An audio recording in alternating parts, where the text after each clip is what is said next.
أعوذ بالله من الشيطان اللعين الرجيم بسم الله الرحمن الرحيم الحمد لله الذي بعث الأنبياء والمرسلين مبشرين ومنذرين للأمم وختمهم بنبينا ورسولنا محمد صلى الله عليه وآله وسلم أن الله أمرني أن أرفع الاختلاف من بين هذه الأمة أولا في الفروع وأبين الشريعة المحمدية كما كانت في زمانه من غير زيادة ونقصان، وثانيا في الأصول من بين الأمم وكافة أهل العالم فشرعت فيه بالتصحيح وهو حزب ونعم الوكيل. وقال شاه سيد محمد نوربخش رحمة الله عليه: سلام كأنفاذ إذا كنت ناطقا بمدح رسول الله جدي وسيدي. محترم ناظرین و سامعین، میں آپ تمام حضرات کی توجہ اس امر کی طرف مبذول کرانا چاہتا ہوں۔ چند دن قبل ایک اننون پرسن نے انجینئر محمد علی مرزا نامی ایک شخص کو اس نے ویڈیو کلپ بھیجا اور اس کے اندر سید محمد نوربخش کے حوالے سے فقہ الاخوت کی ایک لفظ کو اس نے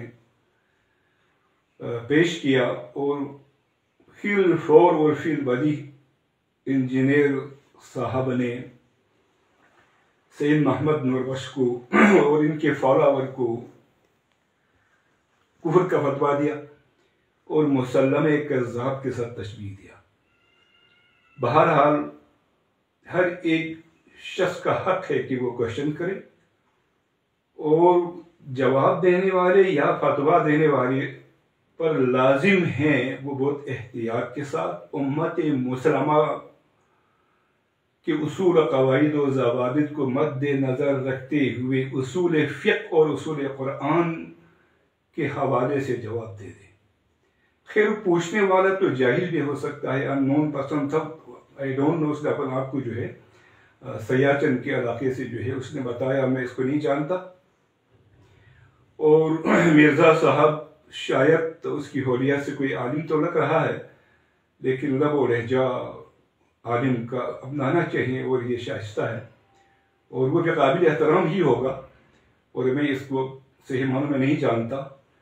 چونکہ سب سے پہلے بہت ہی مختصر وقت کے ساتھ میں یہ عرض کرنا چاہوں گا، ابھی یہ جو میں نے حمد بیان کیا ہے یہ وہی سید محمد نوربخش رحمۃ اللہ علیہ نے اپنی کتاب فقہ الاخوت کے شروع میں اس نے یہ حمد بیان کیا، تو اسی حمد سے ہی واضح ہو جاتا ہے، کیونکہ مرزا صاحب نے اس کو جو ہے کہ منکر نبوت کا بھی اس نے فتویٰ داغ دیا۔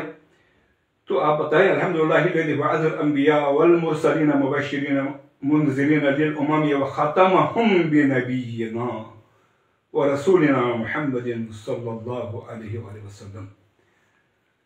اب یہاں پر اس نے وختمهم بنبینا، اب یہ ختم نبوت کا یہ خود اقرار کر رہا ہے، اپنے حمد میں اقرار کر رہا ہے اس فقہ کے، ورسولنا، اور لفظ محمد صلی اللہ علیہ وسلم کا بھی اس نے واضح طور پر بیان فرمایا، اور اس کا اپنا ایک شعر ہے: سلام کانفاذ اذا كنت ناطقا بمدح رسول اللہ جدی و سیدی۔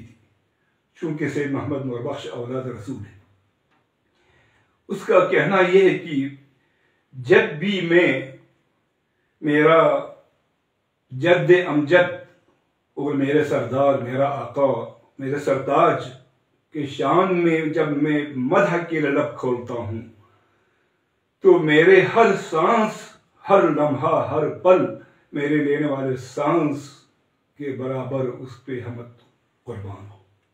کیسے کہہ سکتا ہے محترم؟ لیکن میں سوال کرنے والے اس بچے کو میں کچھ نہیں کہوں گا، اس کی لا علمی ہی صحیح، لیکن میں سب سے پہلے اس نے خیانت یہ کی کہ سید محمد نوربخش رحمۃ اللہ علیہ نے اپنے کتاب کے اندر اس نے کبھی یہ نہیں کہا ہے کہ ان اللہ الہمنی یا ان اللہ اوہانی. اگر یہ الفاظ ہوتے تو پھر بھی ایک بات بنتی تھی، الہمنی یا اوہانی. اور نہ اس نے وحی کا، معاذ اللہ وحی کا اس نے جو ہے کوئی دعویٰ کیا، نہ الہام کا دعویٰ کیا، کیونکہ وحی کے بہت سارے اقسام ہیں. وہی مطلوع ہے، وہی غیر مطلوع ہے، وہی ظاہر ہے، وہی باطن ہے، وہی جلی ہے، وہی سلسلۃ الجرس ہے، وہی القاء قلب ہے، اور وہی الہام ہے، اور وہی انی اری فی المنام بھی وہی ہے. وحی کے بہت سارے اقسام ہوتے ہیں، ان میں سے اس نے کسی قسم کا جو دعویٰ نہیں کیا. تو سب سے بڑی بات یہ ہے. تو میرے بیٹے، آپ نے جو کوشچن اٹھایا، اور میں سمجھتا ہوں کہ آپ نے فقہ آفت کی عبارت کے ساتھ آپ نے انصاف نہیں کیا، چونکہ جو کچھ اس میں لکھا ہوا ہوتا ہے آپ نے وہی آگے آپ نے فارورڈ کرنا تھا. تو مرزا صاحب کی بھی مجھے کوئی اتنی غلطی نہیں لگتی ہیں، چونکہ آپ کو چاہیے تھا کہ آپ اس کے بارے میں تحقیق کرتے، اور شریعت محمدی میں، اور اصول فقہ میں، اصول قرآن میں، اور اصول فتاوی دار الافتاء کا اصول یہی ہوتا ہے. اگر آپ کو کسی شخص کی لکھی ہوئی یا پڑھی ہوئی تقریر سے کچھ کی تعویلات یا تشریحات سے آپ کو تکلیف ہو، یا آپ کو ایسا لگے کہ یہ اسلام کے منافی ہے، یا یہ ختم نبوت کے خلاف ہے، یا اللہ کے توحید کے منافی ہے، تو اس کا اصول، فتویٰ کا اصول یہ اس شخص کو بلایا جائے، اس کے قول اور فعل کو دیکھا جائے.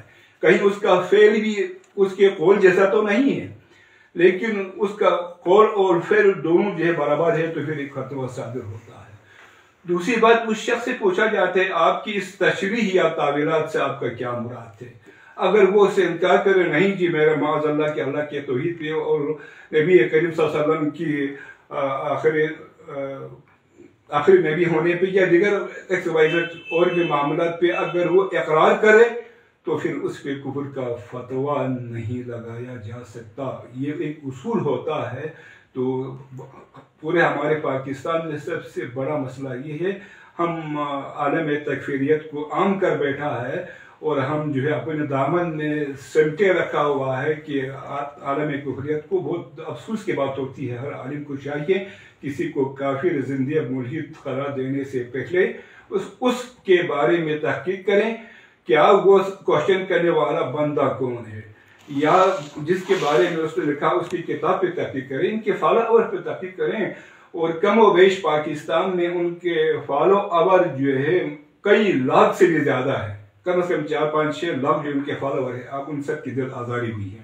تو لہٰذا سید محمد نور بخش رحمۃ اللہ علیہ نے الہمانی یا اوہانی کبھی نہیں کہا ہے. اس نے کہا امرنی.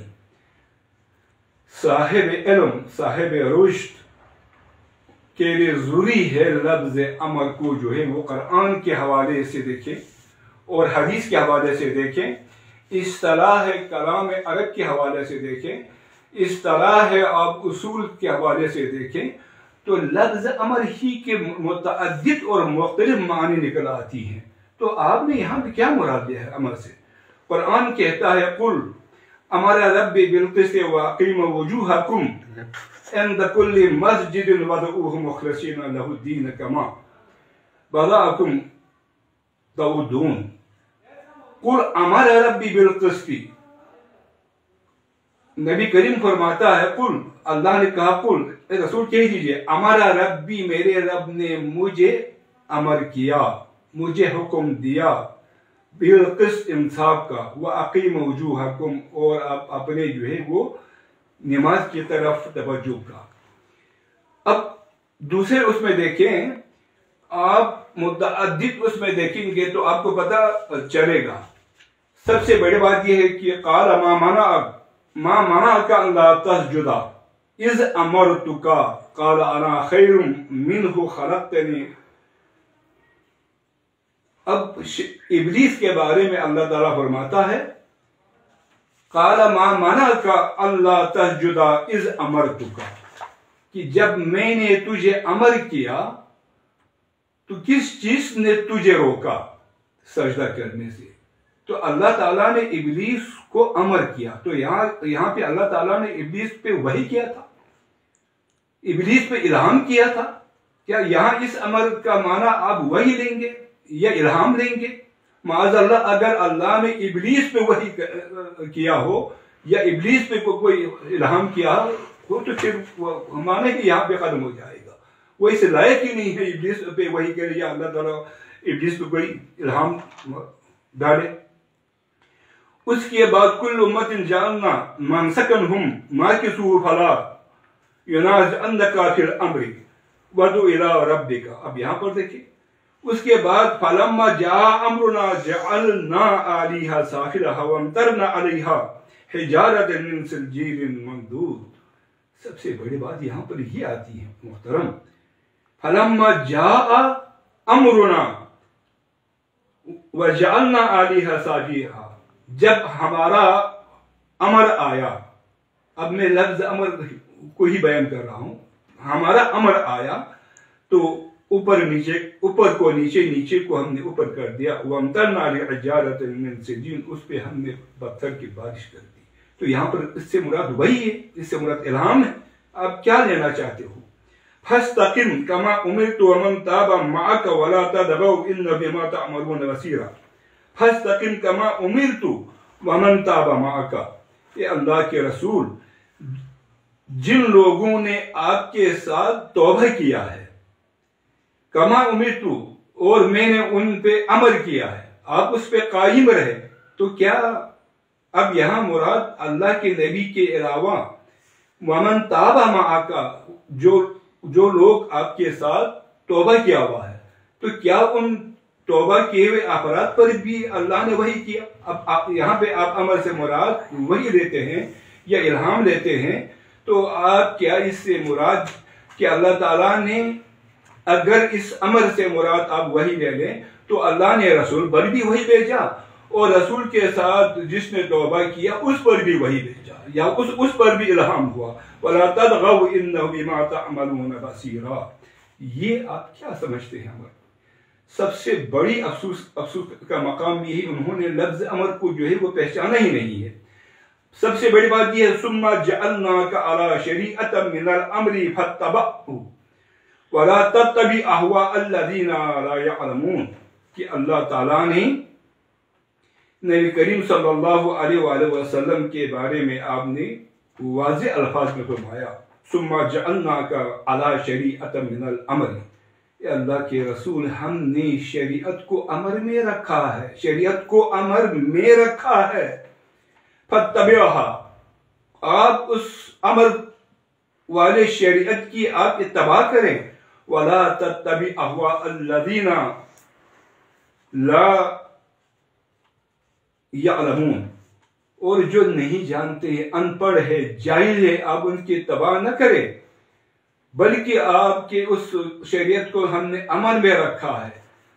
تو جب شریعت کو امر میں رکھا ہے تو سید محمد نور بخش نے کہا ان اللہ امرنی، کہ مجھے اللہ تعالیٰ کا حکم ہے. اب یہاں پر امر سے مراد آپ حکم لے لیں. کسی کو آپ کہیں کہ آپ نماز کیوں پڑھتے، بھائی اللہ کا حکم ہے. آپ روزہ کیوں رکھتا ہے، اللہ کا حکم ہے. آپ حج کیوں کرتا ہے، کیا کہے گا آپ، یہ اللہ کا حکم ہے کہ اللہ نے مجھے حکم دیا ہوا ہے کہ میں حج کروں. اللہ نے حکم کیا ہوا ہے کہ میں نماز پڑھوں. اللہ نے حکم کیا ہوا ہے کہ میں روزہ رکھوں. اللہ نے حکم کیا ہے کہ میں ایتاء ذی القربیٰ کروں. اللہ نے حکم کیا ہے کہ میں والدین کے ساتھ جو ہے وہ اچھائی کروں، احسان کروں. اللہ نے حکم کیا ہے کہ میں اللہ کی اتباع کروں. اب یہاں پر سید محمد نور بخش نے کہا تھا اللہ نے حکم کیا ہوا ہے، اللہ نے حکم کیا ہوا ہے کہ، تو اللہ تعالیٰ نے جو حکم کیا ہے اس کو، تو اس نے اسی چیز کا اقرار کیا ہے. یہاں پر یہ الہام ہو اس کے معنی میں قطعا نہیں آتا ہے. تو ان اللہ امرنی، کہ اللہ نے حکم کیا ہوا ہے. کیا حکم کیا ہوا ہے؟ ان ارفع الاختلاف من بین هذه الامہ. کیا ہے یہ؟ ان هذه الامۃ امۃ واحدہ، وہ تو ایک ہی امت ہے، آپ نے 10 امت کیسے بنایا؟ یہ اللہ کا حکم ہے، اس نے اسی چیز کا اقرار کیا ہے.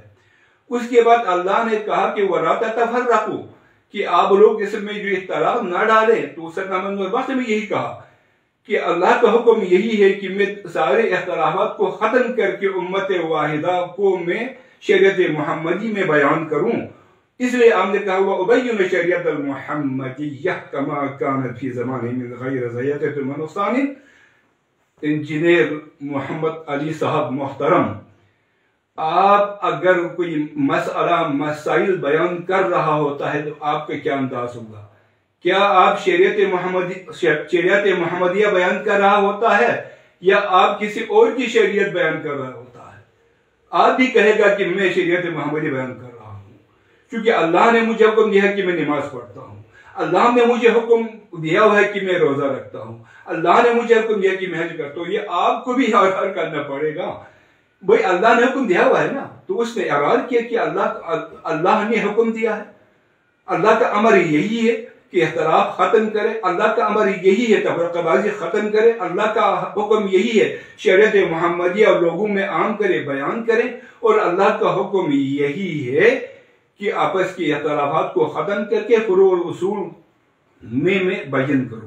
اس کے بعد آپ نے کہا کہ کما کان فی زمانہ من غیر زیادۃ و نقصان. ہر ایک شخص، ہر ایک عالم، ہر ایک مفتی، ہر ایک فقیہ کا یہ دعویٰ ہوتا ہے کہ میں شریعت محمدیہ بہو بیان کر رہا ہوتا ہے جو کہ نبی کریم صلی اللہ علیہ وسلم کے زمانے میں موجود تھا. تو کیا مطلب یہاں پہ میرے سوال کرنے والے میرے محترم عزیز بھائی، میرے بیٹے، آپ اس چیز کی اسٹڈی کریں. آپ کا ایک ویڈیو اور آیا ہے کہ وضاحت بیان میں نے پڑھا ہے، آپ نے بہت اچھا سوال کیا ہے. میں آپ سے درخواست کرتا ہوں خدا را آپ مشکل ترین سوالات کریں. فقہ احوال پہ آپ کوشچن اٹھا لیں، اصول اعتقادیہ پہ اٹھا لیں، آپ نوربخشی اعمال پہ اٹھا لیں، آپ اسلام پہ بھی آپ مسئلہ بیان کریں. انشاءاللہ تعالی ہم آپ کو سمجھانے اور اس کی وضاحت کرنے کو تیار ہیں کہ ہم اس سے نہ پیچھے ہٹیں گے اور نہ ہم جو ہے وہ ہچکچائیں گے. اور شریعت محمدیہ کے بارے میں آپ دیکھو کہ اللہ تعالیٰ نے قرآن میں کہا وَشَرَعَ لَكُم مِّنَ الدِّينِ مَا وَصَّى بِهِ نُوحًا وَالَّذِي أَوْحَيْنَا إِلَيْكَ بِمَا وَصَّيْنَا بِهِ إِبْرَاهِيمَ وَمُوسَىٰ وَعِيسَىٰ أَنْ أَقِيمُوا الدِّينَ وَلَا تَتَفَرَّقُوا. شریعت حضرت آدم کو شریعت نہیں ملی. یہ میں اس چیز کی وضاحت کرنا چاہوں گا. پیغمبر تو ضرور تھے، نبی تو ضرور تھے، لیکن حضرت آدم کو شریعت نہیں ملی ہے. شریعت ملی ہے اس آیت کی روح سے حضرت نوح کو کہ نوح اپنی شریعت بیان کرے. یہاں پر جو ہے کہا کہ اللہ تعالیٰ نے سب سے بڑی بات یہ ہے وَأَوْحَيْنَا إِلَيْكَ وَشَرَعَ لَكُم مِّنَ الدِّينِ مَا وَصَّى بِهِ نُوحًا. نوح علیہ السلام کو شریعت کے بارے میں اللہ نے وصیت کی. وَالَّذِي أَوْحَيْنَا إِلَيْكَ، اے محمد مصطفیٰ وہی شریعت میں نے آپ پہ وحی کیا. اور وہی صرف اور صرف محمد مصطفیٰ صلی اللہ علیہ وسلم کے ساتھ خاص ہے، اس کے ساتھ مختص ہے. بلکہ حضرت نوح کے بارے میں کہا میں نے وصیت کی بِمَا أَوْصَيْنَا إِبْرَاهِيمَ وَمُوسَىٰ وَعِيسَىٰ، اور یہی شریعت میں نے ابراہیم کو بھی وصیت کیا، اور یہی شریعت میں نے عیسیٰ و موسیٰ کو بھی میں نے وصیت کیا ہے. وَالَّذِي أَوْحَيْنَا إِلَيْكَ، اے محمد مصطفیٰ جو نوح کو، ابراہیم کو، عیسیٰ کو، موسیٰ کو جو شریعت دین میں نے وصیت کی تھی آپ پر میں نے وحی کیا ہے. محترم وحی اور یہ اختصاص ہے محمد مصطفیٰ صلی اللہ علیہ وآلہ وسلم کے ساتھ، یہ کسی اور کے ساتھ تو ہو ہی نہیں سکتا. آپ کیسے بات کہہ رہے ہو؟ تو یہاں پر لفظ امرنی سے قطعاً جو ہے الہمانی یا اوہانی تو آتا ہی نہیں. ایک دوسری بات آپ نے کہا تھا کہ الہام اور وحی نبی کے علاوہ کسی اور کے ساتھ ہو سکتا ہی نہیں ہے. کیا آپ نے قرآن کی اسٹڈی نہیں کی بھی؟ کیا آپ نے قرآن کا مطالعہ نہیں کیا ہوا؟ کیا آپ نے اللہ نے کیا کہا اوحا ربک الی النحل، حالانکہ وہ انسان بھی نہیں ہے، کہ اللہ نے کہا کہ میں نے شہد کے مکھیوں پہ وحی کیا کہ وہ شہد دے دے، شہد ڈالے. وَالَّذِي أَوْحَيْنَا إِلَىٰ أُمِّ مُوسَىٰ أَنْ أَرْضِعِهِ، کہ میں نے موسیٰ کی ماں پر وحی کیا کہ وہ دودھ پلائے. کیا مانا لے گا اب یہاں پہ یہاں وحی سے مراد وہی پیغمبر جیسا نہیں ہے، یہ وہی شریعت نہیں ہے۔ یہاں پہ بتا دینا، القاء کرنا، کسی کو انفارم کرنا، یہاں پر لفظ وحی استعمال ہوا ہے حالانکہ، اور پھر بھی محترم قرآن میں لفظ وحی استعمال ہوا۔ آپ نے کہا تو وحی تو ہو ہی نہیں سکتا، قرآن میں تو موسیٰ کی ماں کے بارے میں وحی استعمال ہوا ہے، شعیب کی مکھی کے بارے میں وحی استعمال ہوا ہے، لیکن میں آپ کی اطلاع کے لیے یہاں پر وحی سے مراد وہ شریعت والی وحی نہیں ہے، احکامات والی وحی نہیں ہے، یہاں سے اطلاع دینا ہے، ان کو بتا دینا ہے، یہاں وحی سے مراد تو یہ ہے۔ اور تیسری چیز آپ قرآن میں دیکھیں کہ کیا ہے، نفس مطمئنہ ہے، یا ایتھا النفس المطمئنہ ارجعی الی ربک راضیۃ مرضیہ، ہے نا؟ اور کیا ہے، نفس امارہ بھی ہے، وہ 13ویں پارہ میں ہے کہ خود حضرت یوسف نے جو ہے وہ اقرار کیا تھا۔ اس کے بعد نفس ملئمہ ہے، نفس ملہمہ ہے، تو کیا معنی لیتا اب یہاں پہ؟ نفس ملئمہ سے مراد جو اللہ کے نیک بندے ہیں، ان سے اگر گناہ کی سرزد ہو جائے پھر فول وہ اپنے آپ کو ملامت کر کے وہ توبہ کر بیٹھتا ہے، تو اللہ کو یہ قبول ہے، وہ اللہ کو پسند ہے، نفس ملہمہ۔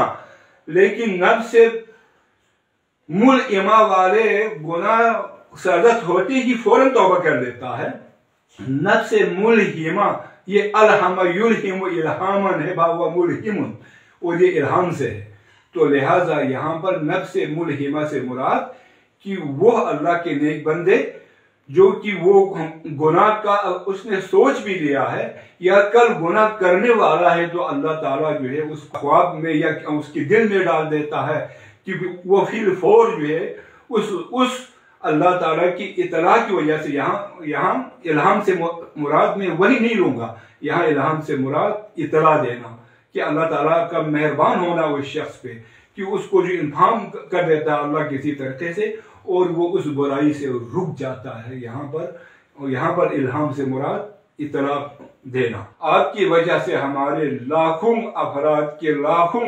فالوور سے محمد نور بخش رحمۃ اللہ علیہ نور اللہ مرقدہ کی دل آزاری ہوئی ہے۔